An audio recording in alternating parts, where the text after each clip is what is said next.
agriculture is important to Ohio, it's important to Fairfield County, but we need to move away from a government planning for agriculture and to a free market system.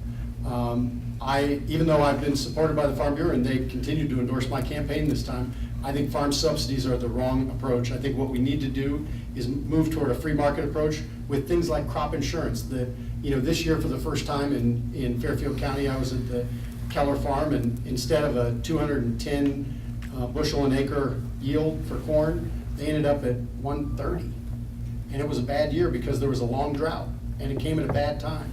And so the corn didn't get rain when it needed it to grow. And so that's why I support things like crop insurance. But I think paying farmers not to grow is a terrible idea.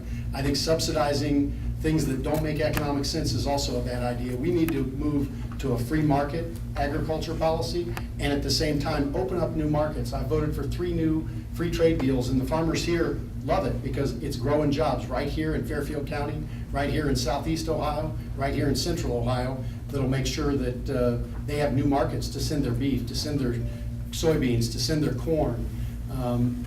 It's good for farmers and it's good for jobs. So that's what I think we need to do on farm policy. I think we do need a farm bill. It needs to have crop insurance, but we need to get away from government planning and subsidies. Obviously, agriculture is a very important issue in this area. I did not grow up on a farm, but my family did for several generations in western Kansas, and some of my happiest memories of growing up in some of the areas, some of the times in my life when I think of when I really did some of the hardest work and really learned what work was all about, was going out to Kansas in the summertime and working on uncle's ranch and in the fields. And so it's important that we make sure that we have policies in place that are taking care of our farmers and of the people that rely on agriculture to make a living.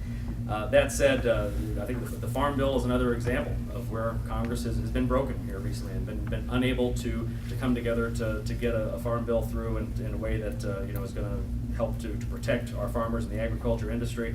I do agree, actually, with the congressman on moving on crop insurance, and certainly that's an issue for folks around here. And it's just heartbreaking to talk to some of the farmers and see just how much of their crop was lost. I know my opponent in the Democratic primary from earlier this year, I was talking to him and seeing his field, and he said that he lost more than half of his corn crop. So crop insurance is certainly something that needs to be further developed and looked into and made available.